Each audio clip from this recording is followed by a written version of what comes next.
Questwise here for Ages and Empires. Today we're going to be talking about Imperium Romanum II, The Rise and Fall of the Roman Empire by West End Games. It is very cold and it is very, very snowy here in northern Michigan. So I've been playing this huge strategic sort of Roman Empire game to try and learn how the entire thing works. Slow going because the game has a lot of chrome to it. The rules themselves are pretty easy to understand, the basic rules, but there's so many sort of like optional rules and additional rules. They don't really add to the complexity, but they really add to the sort of richness of the game. So I've been playing the Caesar versus Pompey scenario, and I am currently in, let's see, we are in March of 49 BC, excuse me. So this is Caesar returning from Gaul with his legions to conquer Pompey and basically take back the power. This is just before Caesar sort of takes control of Rome and becomes dictator, and then is assassinated. So we're looking at that just prior to that. This is the Roman Civil Wars, and I've been playing it for 1, 2, 3, 4, 5. This is my 5th turn now. Each turn is considered a month in gameplay time, and it is still winter, so things have been progressing very, very slowly.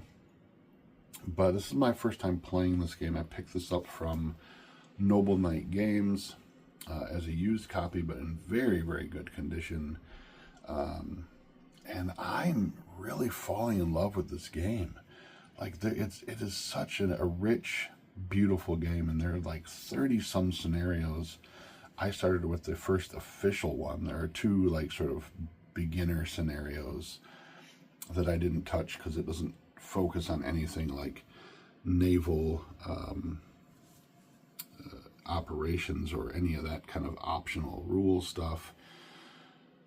So I picked up with, having played several war games in the past, having played several hex and counter war games, I decided to start with the first official one, and I've been having a great time with this. There's so many cinematic moments, including Pompey, who is actually right here. He's under this fortification.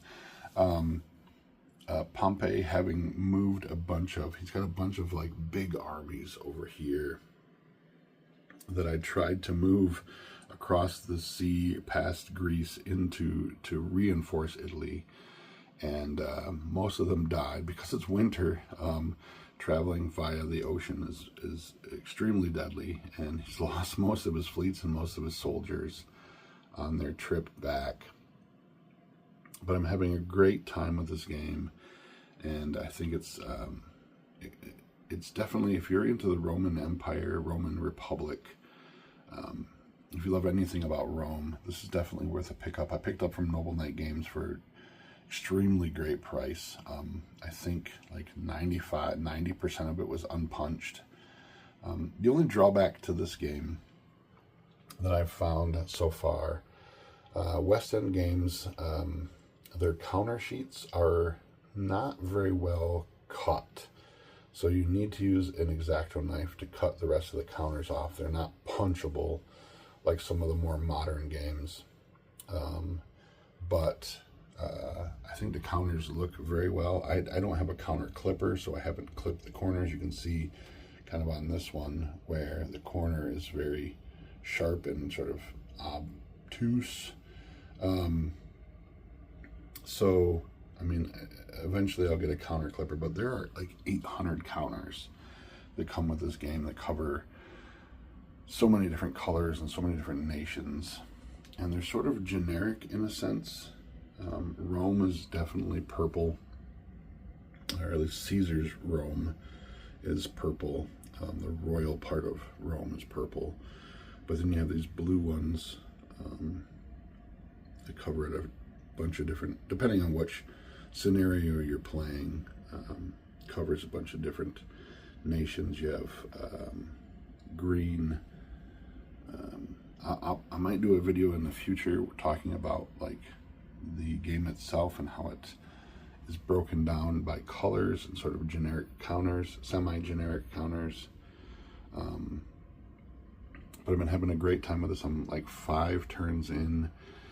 Caesar is moving back basically from Germany and Gaul, bringing back from his his conquest of Gaul, coming back to take over Pompey, who again is right underneath this. He's built a fortification around the city. There's a fortification around, this is Rome here, which Titus is holding currently. But he's moved back from Gaul to try to end the civil wars and conquer Pompey. Now, historically, Pompey had fled over to Egypt and was murdered. But so far, 5th turn, still winter. Movement is very, very slow. And there's been a few good battles. There's also been some incursions by barbarians, as you can see by these yellow counters. These are incursions by barbarians, Gallic barbarians, who have risen up and have threatened some of my supply lines. But so far, Caesar has been very successful. But Caesar is extremely outnumbered. Pompey has a huge amount of forces, of several of which have died due to traveling by the oceans in the winter. But Caesar, his taxation rate is much lower than Pompey, so he's fighting an uphill battle. But I think once summer hits, I'll be able to move into Rome and do some severe damage to Pompey. Maybe drive him off into Egypt, maybe even, or excuse me, into Greece, maybe even into Egypt. So it will play more of a historical role, but we'll see how that plays out. So just a quick update of my first foray into Imperium Romanum II by West End Games, and how much fun I'm having playing this game. So until next time, I'm Questwise. Please, my friends, be safe out there, and as always, game on.